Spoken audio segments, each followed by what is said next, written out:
گی۔ میں دارالعلوم ندوۃ العلماء کے جواں سال استاد حضرت مولانا سید سلمان ندوی صاحب کو دعوت دوں گا کہ وہ تشریف لائیں اور اپنے خیالات کا اظہار کریں۔ للہ وکفا وسلام علی عبادہ الذین اصطفى اما بعد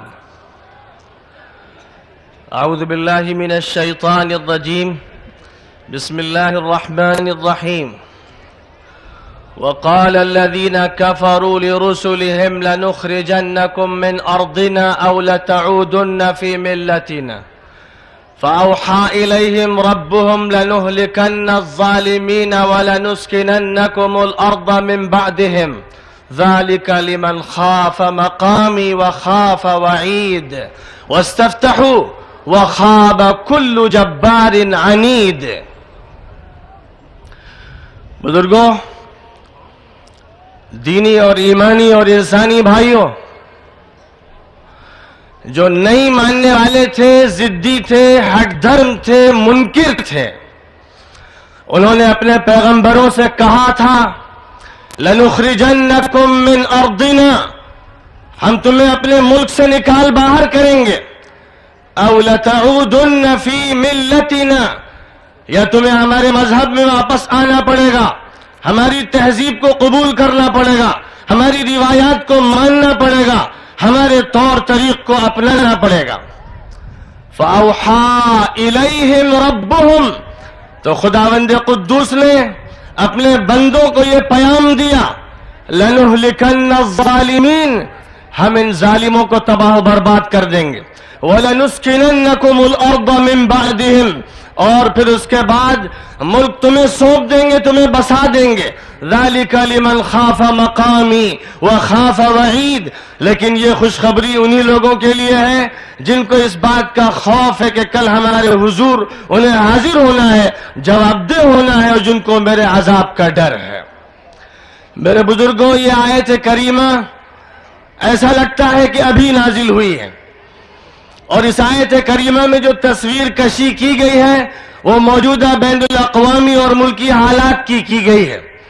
کہنے والے ضدی، ہٹ دھرم، کہنے والے اوباش، کہنے والے قاتل اور مجرم یوں کہہ رہے ہیں امن و سلامتی کے علم برداروں سے، کہہ رہے ہیں اخلاق و انسانیت کے مشعل برداروں سے، یوں کہہ رہے ہیں لَنُخْرِجَنَّكُم مِّنْ أَرْضِنَا، تمہیں اس ملک کو چھوڑ دینا پڑے گا، نکل جاؤ اس ملک سے، پاکستان چلے جاؤ، ورنہ پھر ہمارے طور طریق اختیار کرو، ہماری روایات کو اپناؤ۔ تو خدا تعالیٰ یوں کہہ رہا ہے سات آسمان کی بلندی سے اور عرش بری سے لَنُهْلِكَنَّ الظَّالِمِينَ، ان ظالموں کو ہم تباہ و برباد کریں گے، وَلَنُسْكِنَنَّكُمُ الْأَرْضَ مِن بَعْدِهِمْ، اور ان کے بعد تمہیں زمین میں بسائیں گے۔ یہ خدا تعالیٰ کا فیصلہ ہے۔ یہ امت مسلمہ اپنے پروردگار کو اس طرح نہیں مانتی کہ جس طرح وہ مانتے ہیں جو کبھی اسے تالے کے اندر بند کر دیتے ہیں، کبھی اس پر دروازہ چڑھا دیتے ہیں، کبھی ہفتے میں کسی دن اس کو جا کر پوچھ لیتے ہیں۔ یہ امت مسلمہ اپنے پروردگار کو اس حیثیت سے مانتی ہے کہ وہی اس کائنات کا متصرف ہے، وہ واحد لا شریک لہ ہے۔ حضرت رسول اکرم صلی اللہ علیہ وسلم نے عبداللہ ابن عباس رضی اللہ تعالی عنہما سے کہا تھا کہ اے لڑکے، خدا کی قسم اس بات کو یاد رکھنا کہ سارے انسان مل کر اگر تجھے نقصان پہنچانا چاہیں گے تو نہیں پہنچا سکتے جب تک کہ خدا تعالیٰ نے تیری تقدیر میں نقصان نہ لکھ دیا ہو، اور سب کے سب مل کر تجھے فائدہ پہنچانا چاہیں تو نہیں پہنچا سکتے جب تک کہ خدا تعالیٰ نے تیری تقدیر میں یہ فائدہ نہ لکھ دیا ہو۔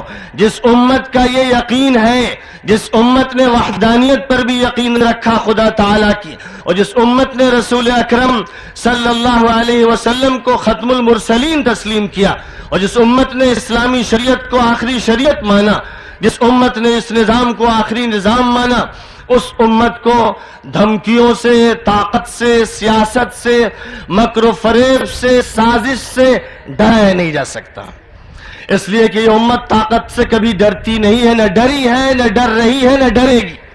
اس امت کو یہ یقین ہے کہ جو کچھ ہے وہ اللہ کے ہاتھ میں ہے، اور اللہ سارے انسانوں کا رب ہے، اور خدا تعالیٰ سارے انسانوں کا معبود ہے، اس پر سب سے پہلا یقین ہے. ایک یہ حقیقت ہے، اور اسی کے ساتھ ساتھ دوسری حقیقت یہ ہے کہ مثل الذین اتخذوا من دون اللہ اولیاء کمثل العنکبوت اتخذت بیتا وَإِنَّ أَوْهَنَ الْبُيُوتِ لَبَيْتُ الْعَنْكَبُوتِ لَوْ كَانُوا يَعْلَمُونَ. اللہ کو چھوڑ کر جو لوگ دوسرے سہارے پکڑے ہوئے ہیں، کسی سپر پاور کے دامن سے وابستہ ہیں، جن کی نگاہیں ہتھیاروں پر ہیں، افراد پر ہیں، اکثریت پر ہیں، ان کی مثال قرآن یوں بیان کرتا ہے کہ انہوں نے مکڑی کا ایک جالا بنایا ہے. ان کا گھر مکڑی کا ایک جالا ہے، وہ قلعہ نہیں ہے، قصر نہیں ہے، بلکہ مکڑی کا ایک جالا ہے جو جھاڑو کے ایک تنکے سے صاف کر دیا جائے گا.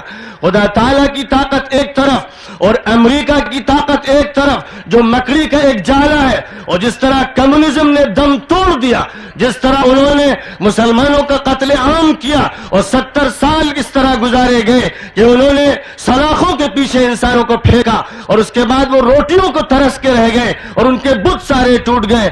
خدا کی قسم اسی طرح امریکہ کا شیرازہ بکھر جائے گا.